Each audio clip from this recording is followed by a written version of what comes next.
Hi guys, welcome back to the show. I remain your host, Maranatha Abutur. And on today's show, we'll be talking about emotional abuse. I hope that you stay with me to the end of the show.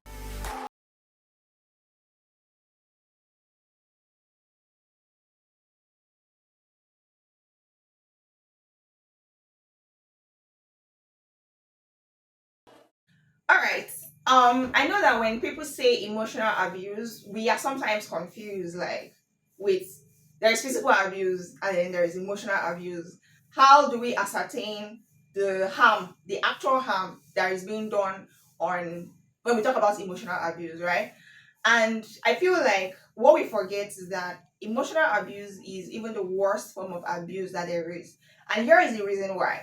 In physical abuse, when you say, oh, my partner is abusing me, or anybody is abusing you physically, we can all see it. We can all tell that, yes, truthfully, this person has been physically abused. Why? Because there are marks to show for it. So even when you go to the police station, they would usually see, oh, okay, you have a broken lips, broken head, broken arms, or you have a ruptured stomach. Anybody can understand what physical abuse means. But the moment you mention emotional abuse, is like you open a path that nobody can understand what that means. And I get it. But what we do not realize is emotional abuse is the worst form of abuse simply because there are no scars or physical scars rather to show for it. I remember back in the day when my sister, that's our third born, if she's abused, she would cry and cry and cry. She would tell you, beat me. Like if she does something wrong, rather than calling her, oh, you're a stupid girl. Oh, so and so is wrong with you. That's why this is not going well, blah, blah, blah. She would tell you, please beat me. And I understand it completely because if you beat a person, after a few minutes you can shake off the pain and say, oh, they just beat me, I did this thing wrong, so yes, they deserve to beat me. But when you tell somebody something that you can never take back, we play with how much that word can impact a person's life. And I think that is where emotional abuse stems from. So we'll be talking about certain things, certain behaviors that when your partner does that to you, you should run for the hills. And I'm not just saying this because, oh no, there are some men who do this, but that's not, nope. I am telling you that when you see this kind of red flags in your partner, please run for the hills. And the first one is that every abuser is a manipulator. Literally, that's what that means. If your abuser, before your abuser can start telling you whatever, they first start from trying to manipulate you into cutting off your friends and family. That is the first sign of an emotional abuser. They try to make you dependent on them. So what happens is this: when you speak to your friends or your family members and they see something that is wrong in what this person is telling you, like for instance, they tell you, oh honey, don't work, I'm going to take care of you, that's why I'm working so much, I have this and this amount of money, I have properties, I can take care of our family, what do you want people to say? Don't worry, take care of yourself, be fine.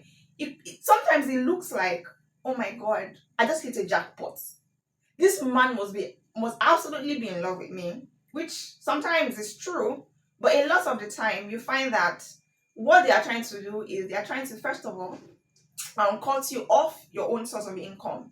And what that does is it makes you become dependent on them. So that's like the first sign, right? Then the second one is when you now speak to your friends and family and they tell you, no, you are a career woman. I know you want family, but you also want to work. It gives you a sense of purpose, it gives you a sense of fulfillment. It's not really about the money for you, right? Even though you know that your husband or your boyfriend can take care of you financially, you also want to have your own source of income because it is what keeps you going. You know, there are some people that they don't really mind whether they work or they don't work. But if you're somebody that you've spoken to your partner about what going to work every day means for you, and here they are telling you, oh no, I'm discrediting your own feelings. I don't care how you feel about it. All that matters is I love you and I want you to do this. That is another sign of an emotional abuser. So when your family and friends tell you that no, don't talk to this person anymore, and you make the mistake of telling your partner, and the first thing that comes out of his mouth is they don't want us to work. I've heard couples say over and over again how their partners cut them off their family members, and it's usually sometimes though they're right. To be frank with you, there are times that your partner. The other day I was saying something about there are times when your partner, your the opposite sex, when you're friends with the opposite sex, your partner can tell you exactly what that person is going in for that you cannot see. Not because you are stupid, but because there are certain tactics that a friend being friends with the opposite sex you can become it becomes somehow for you to see it in that light. But what I'm saying in literal form is this: I am a woman being friends with a male. If my partner sees the way that a certain male is behaving towards me, he can say, oh honey, why can't you see that this person is trying to get into your pants? And sometimes it's right. Other times it may not be right, right? And also, if you're a man and your wife is telling you, this woman at your office is going in for you, and you can't see it, you say, oh, woman, shut up. You don't know what you're saying. Most of the time, she's not wrong. But what happens is, at the end of the day, some men are able to wade off that temptation and they would never speak of it. So it now becomes the woman was lying, or she was just being insecure or jealous. So yes, there are times that your partner can tell you, "Oh, this your friend is being jealous or being envious of you," and they may be right about it.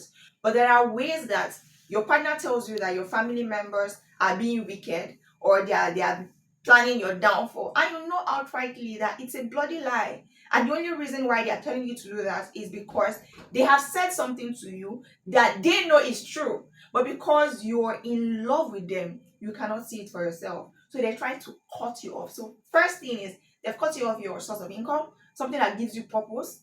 They've made you now dependent on them financially. Second thing is they've manipulated you into thinking your family and friends are after your downfall. And right now you've cut them off. You're also now still dependent on them. Now the third thing is by the time you've cut off your family and friends and you've cut off your source of income, you are now solely dependent on them. The next thing an emotional abuser will start doing is start telling you, why do you even go to the spa every week?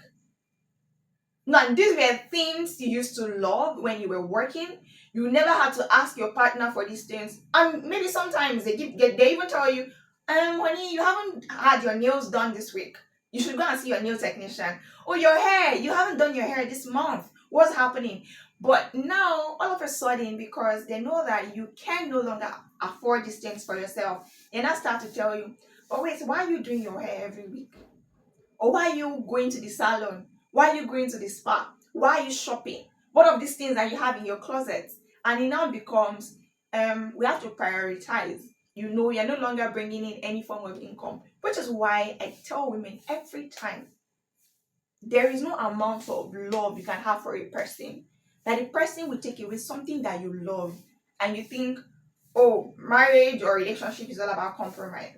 If my husband doesn't want me to work, then so be it. There is so much that you will let go, or so much you can never really say because you are dependent on the person financially. But we'll get to that very soon. Stay with me. Now, when they start cutting you off the things you love and everything that you want to do for yourself, the next thing becomes let's prioritize your children's school fees or the upkeep of the house as compared to you, because why do you need skincare products? Why do you need to dress up every day? Why do you need to do so and so? Now the next thing is they come home one day and you're probably tired from house chores and taking care of the kids, and you probably didn't have your bath. And then he comes back home and the first thing he's telling you is, oh, why do you look so dirty? Why is the entire house like this? Why this, why that? Why is your hair unkept? Why are you looking like this? This is not the woman I married. Forgetting now that they have now focused on being the financial provider. You are now expected to take care of maybe 3 or 4 kids on your own. So from morning till night, you're working your ass off. You're waking up very early to make breakfast for your husband and children. As soon as they're out the house, you're cleaning their mess. Before they come back, you're trying to make lunch. You are rushing to their school to pick them up. You come back again, maybe you have to do another laundry because their uniform, they have to get it clean before the next day. You're trying to iron, you're trying to do all of this, and then The next thing they start telling you is, oh, you're now getting fat. Oh, you're now looking so unkept.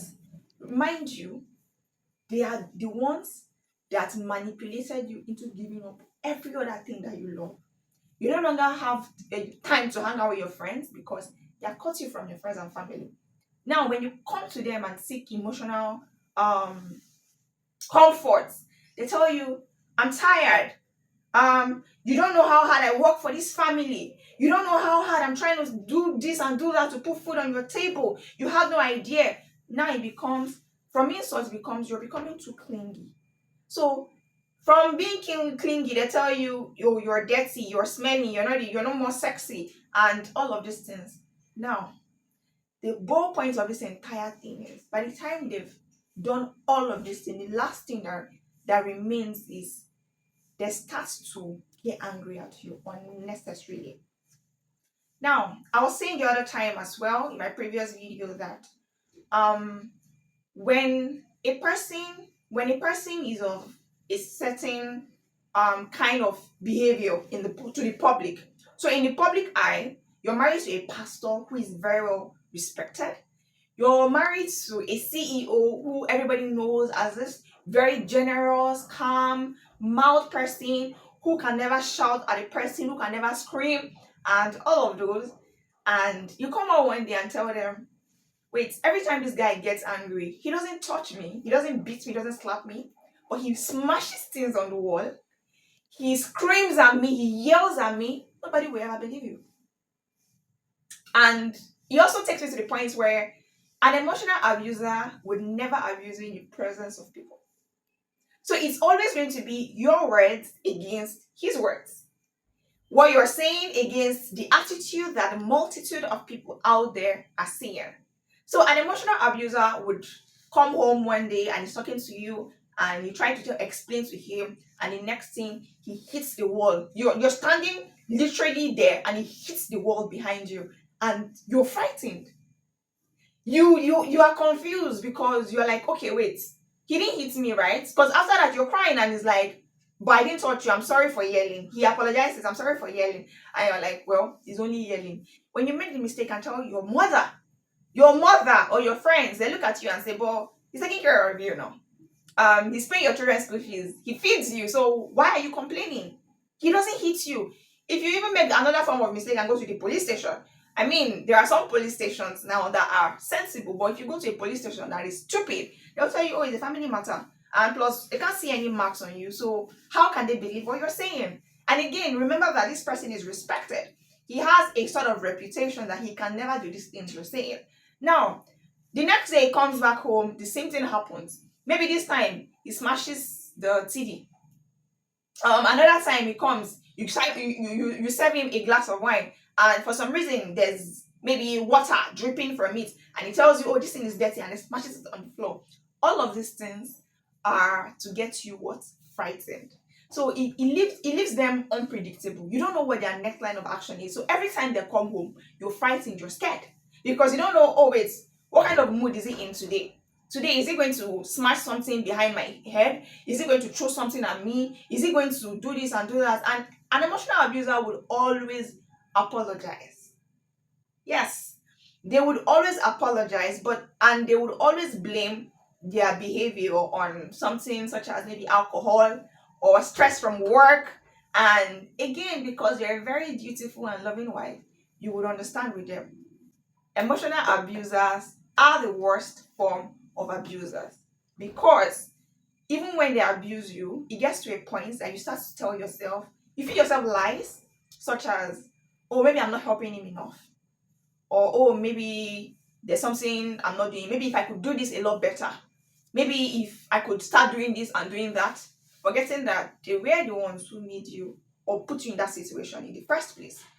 Never forget that every emotional abuser is always a cheat, because in as much as they're trying to do all of these things to you, they've reduced you from who you used to be, or what made them fall in love with you in the first place. So because you're no longer any of those things, they are always going to go out to seek for other women to lay with and all of that nonsense. So if you're with a person who is hyper judgmental, you have given birth, you are going to postpartum symptoms and all of that. You're bloated, you have a big tummy now, your face is plump, something, your hair, you've lost your hair, all of that, and your husband is using that to insult you. That is an emotional abuser. With a person who has cost you every form of your financial dependent independency, that's an emotional abuser. You're with somebody who cuts you off your family and friends, that's an emotional abuser. You're with somebody who smashes things, maybe not directly at you, but also in a way that it gets you fighting every time. You cannot predict their next behavior. That is an emotional abuser. An emotional abuse is very much a form of abuse. So don't let anybody shame you, family, friends, society tell you that, oh, he's treating you well. You think that you're protecting your children are watching you, and they will grow up to be that exact same thing that you're trying to teach them. Oh, let me be with him and let my children grow up. Once they grow up, they would see that it is good to stay to keep your family as a unit. No, honey. When you stay with an abuser, emotional abuser for that matter, your children are watching you and they're going to learn that exact same thing. If you think that you're doing your children a favor, that's a bloody lie. If you think that, oh, you're in love, absolutely you're not in love. You've been manipulated to think that you're in love with this person. So please, I beg you, emotional abuse is the same as abuse. You can end your marriage on emotional abuse. If your husband is somebody that you've told that these certain things, you're not happy with it, and they keep making you do it constantly, like quitting your job, not talking to your friends, and all of those yada yada yada, that person doesn't love you. The person is looking for ways to keep manipulating you into locking you in their home, literally locking you in their home. So please, please leave. I don't mean you can go on divorce or anything. You can be separated until he understands that you can't keep doing this thing to you. And the person who does it doesn't love you. To be frank with you, if love is supposed to be that thing that binds two people together, and every time you tell this person this is how I feel, he dismisses your feelings, and what's there to love? He's the father of your kids. He can still father your children whether you're in his home or not. So please do not let society shut you up when you say that you're being emotionally abused. Emotional abuse is the reason why people commit suicide in marriages. It's the reason why you wake up one day and you find that you have no love for anything else, no interest for anything else. Things you used to love before, you no longer like them. Everything that you now like is surrounded by your husband or your partner. So if you're in that kind of thing, it can cause you one day to just forget who you are, right? You can go into the bathtub and say, well, there's nothing to live for anymore. Because even your children that you think you were living in his house for no longer give you pleasure. So please, I beg you, always leave an emotional abuser. It is the worst form of abuse. It is worse than physical. Physical can lead to your death immediately, but emotional is a build up. It keeps building from the first instance. It starts to talk down on you. It starts to judge you. It starts to cut you off the friends and family. It starts to make you dependent on him, and it cuts you off everything that you love. So yeah, this is where I end the show for today. I hope that you have subscribed. I hope that you're sharing my content, and I hope that you will come back next week for another beautiful topic. See you. Bye.